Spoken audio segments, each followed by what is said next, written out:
नमस्कार, मैं हूं रंजीत झा। इन दिनों जुडिशरी पर कई गंभीर सवाल खड़े हो रहे हैं। एक और जहां रिटायरमेंट के बाद जज राजनीतिक लाभ पा रहे हैं, तो कई जजों को बड़े बड़े ओहदे भी रिटायरमेंट के बाद मिलते हैं। कुछ तो राज्यसभा जाते हैं, कुछ राज्यपाल बन रहे हैं। तो ऐसे में इन जजों की निष्ठा पर सवाल खड़े हो जाते हैं। क्या वो अपने कार्यकाल के दौरान बिल्कुल निष्पक्ष थे? लेकिन हद तो तब हो गई जब कोलकाता हाईकोर्ट के जज जस्टिस अभिजीत गंगोपाध्याय ने बीच में ही जजशिप से इस्तीफा देकर बीजेपी ज्वाइन कर लिया। ये सब खबरें आप जानते हैं और यही सब कारण है कि जुडिशरी को लेकर इस वक्त कई गंभीर सवाल खड़े हुए हैं। लेकिन आज एक ऐसी खबर सामने आई है जिसके बाद जजों के ऊपर कदाचार का गंभीर आरोप लग रहा है। और मामला ऐसा हुआ है कि जज साहब की पूरी पोल पट्टी हाईकोर्ट में खुल गई। वकीलों ने उन्हें बेनकाब कर दिया है। आप जानते हैं कि आज के दौर में अब यह आम लोग भी अनुमान लगा लेते हैं कि अगर अमुक बेंच के पास कोई केस गया है तो फैसला कैसा होगा, चाहे मामला सुप्रीम कोर्ट में हो, हाई कोर्ट में हो या फिर जिला अदालतों में ही क्यों ना हो। लेकिन आज जो रिपोर्ट है वो रिपोर्ट हैरान कर देने वाली है। न्यायिक कदाचार का मामला एक जज पर ऐसा बना है कि वह सीधे हाई कोर्ट के सामने अब पेश होकर अपनी सफाई देंगे। दरअसल हाई कोर्ट के रोक के बावजूद अपनी मनमानी हरकतों पर उतारू जिला जज बुरी तरीके से इस बार फंस गए। हाई कोर्ट के तरफ से नोटिस जारी करते हुए उन्हें अब कटघरे में खड़ा करने के लिए कह दिया गया है। जहां एक और इस वक्त जुडिशरी में निष्पक्षता को लेकर सवाल खड़े होते हैं, तो ये जज साहब उस आग में घी का काम कर रहे हैं। हम यह पूरी रिपोर्ट आपके सामने रखें उससे पहले आपको यह जानकारी दे दें कि ईवीएम वीवीपैट को लेकर प्रशांत भूषण समेत कई धाकड़ वकीलों ने आज सुप्रीम कोर्ट में खूब जोरदार बहस की, दमदार दलीलें रखी। लेकिन जिस बेंच के पास यह मामला गया है वह बेंच जस्टिस खन्ना और जस्टिस दीपांकर दत्ता की है। इन्होंने तमाम क्रॉस क्वेश्चन भी किए और साथ ही साथ इशारों में यह भी अनुमान लगा दिया कि वो आने वाले समय में इसको लेकर 18 अप्रैल को क्या फैसला दे सकते हैं। उनका साफ कहना था कि ये 50, 60, 90 करोड़ वोटर्स को गिनना 1960 के दशक में जाने जैसा है। और फिर आप जानते हैं कि उस दौर में क्या हुआ था। तमाम ऐसे जो उनकी आशंकाएं थी वो यह बता रही थी कि ईवीएम वीवीपैट का मामला टेक्निकली जो भी हो, लेकिन हम उस दौर में जाने के आदेश नहीं दे पाएंगे। कुछ ऐसी ही आशंकाएं व्यक्त की जाने लगी हैं। लेकिन इसे आप फैसला नहीं मान सकते जब तक कि जस्टिस खन्ना और जस्टिस दत्ता कोई निर्णय पर पहुंच नहीं जाते हैं। लेकिन बहस जोरदार हुई कि वोटर्स को पूरा मौका मिले कि वीवीपैट के जो स्लिप निकलते हैं वोटिंग के बाद वो वोटर के हाथ में हो और उसे देखने के बाद संतुष्ट होकर बैलेट बॉक्स में उसे डाल दें। 100% पर्चियों की काउंटिंग हो जाए, इसकी भी मांग है। और जो वो वीवीपैट का स्क्रीन है जिसे डार्क कर दिया गया है उसे ट्रांसपेरेंट किया जाए, ऐसी तमाम मांगे हैं। लेकिन सुप्रीम कोर्ट क्या इन मांगों को स्वीकार करेगा, यह अब भी एक बड़ा सवाल बना हुआ है। इतनी बहस के बावजूद भी जज साहब कन्विंस नहीं हो रहे थे। ध्यान रहे यह बेंच जस्टिस खन्ना और जस्टिस दत्ता साहब की है। यह तो रिपोर्ट अभी आपने दुनिया भर की वेबसाइट पर देख ली होगी। इंपॉर्टेंट खबर है, सोचा हमने इस खबर के दरमियान इसकी भी चर्चा लगे हाथ कर दें।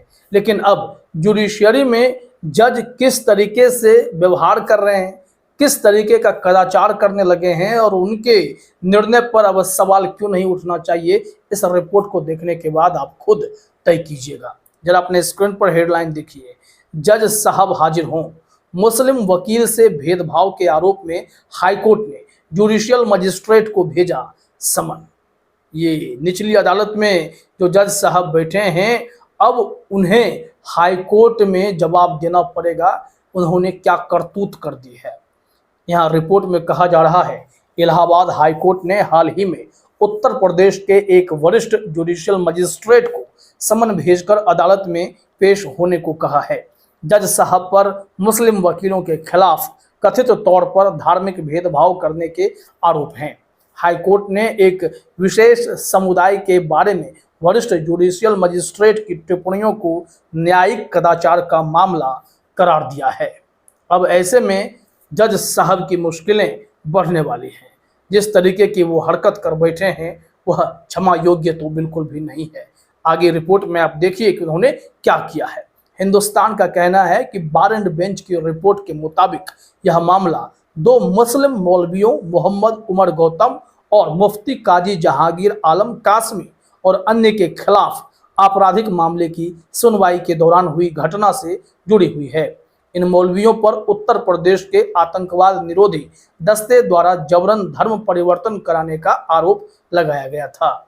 लेकिन वकीलों के सामने कैसे समस्या खड़ी हो गई वो अभी आप इस रिपोर्ट में देखेंगे, और क्यों उन्होंने जज साहब को बेनकाब किया। ऐसी क्या हरकत वो कर रहे थे कि न्यायिक कदाचार का मामला उन पर बनता चला गया है। यहाँ कहा जा रहा है कि इस मामले की सुनवाई लखनऊ के अपर जिला एवं सत्र न्यायाधीश विशेष न्यायाधीश NIA ATS विवेकानंद शरण त्रिपाठी कर रहे थे, जिन्होंने जनवरी में शुक्रवार की नमाज में शामिल होने के लिए कुछ मुस्लिम वकीलों के संक्षिप्त स्थगन के अनुरोध को ठुकरा दिया था और उनकी जगह अदालत की सहायता के लिए अतिरिक्त वकील के रूप में एमिकस क्यूरी नियुक्त कर दिया था। ट्रायल जज ने आदेश दिया था कि जब भी मुस्लिम वकील नमाज पढ़ने जाए तो एमिकस क्यूरी अभियुक्तों का प्रतिनिधित्व करेंगे। अब यहाँ से देखते हैं आगे क्या होता है। यहाँ कहा जा रहा है कि इस आदेश के खिलाफ पिछले महीने इलाहाबाद हाई कोर्ट में अपील की गई थी। इसके बाद हाई कोर्ट में जस्टिस शमीम अहमद की बेंच ने निचली अदालत द्वारा पारित आदेशों पर रोक लगा दी थी। हाई कोर्ट के स्थगन आदेश के बाद ट्रायल जज ने मुस्लिम वकीलों को फिर से आरोपियों के मामले की पैरवी की इजाजत दे दी थी, लेकिन इलेक्ट्रॉनिक साक्ष्य के आवेदन पर फैसला नहीं किया। फिर यह मामला आगे बढ़ता चला गया। यहाँ कहा जा रहा है कि इसके बाद वकील फिर हाई कोर्ट पहुंचे, जहां 3 अप्रैल को जस्टिस शमीम अहमद की बेंच ने अपने आदेश में ट्रायल कोर्ट के आचरण पर कड़ी आपत्ति जताई और कहा कि ट्रायल कोर्ट के न्यायाधीश स्थगन आदेश की गंभीरता को समझने में विफल रहे हैं और मनमाने तरीके से आगे बढ़ रहे हैं। इसके साथ ही हाई कोर्ट ने अपने पहले के स्थगन आदेश को जारी रखते हुए ट्रायल कोर्ट को याचिकाकर्ता के खिलाफ मुकदमे को आगे बढ़ाने से रोक दिया। हाई कोर्ट ने संबंधित आदेशों पर स्पष्टीकरण के लिए ट्रायल कोर्ट के जज को तलब कर लिया है।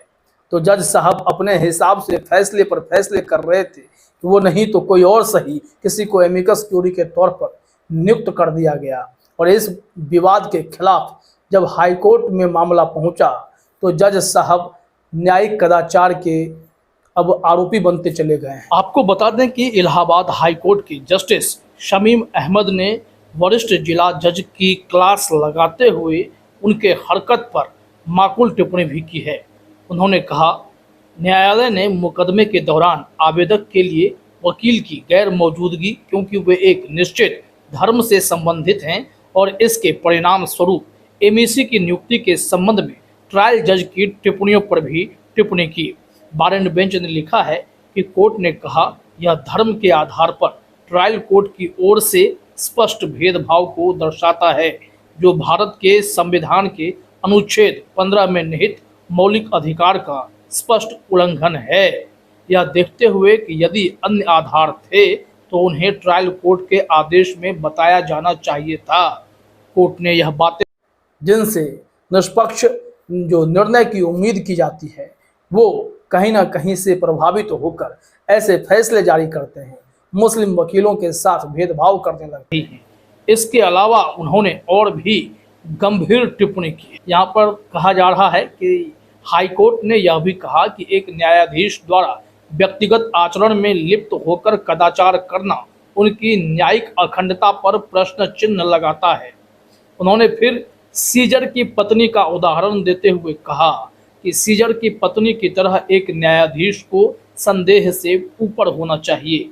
न्यायिक प्रणाली की विश्वसनीयता उन न्यायाधीशों पर निर्भर है जो इसे संचालित करते हैं।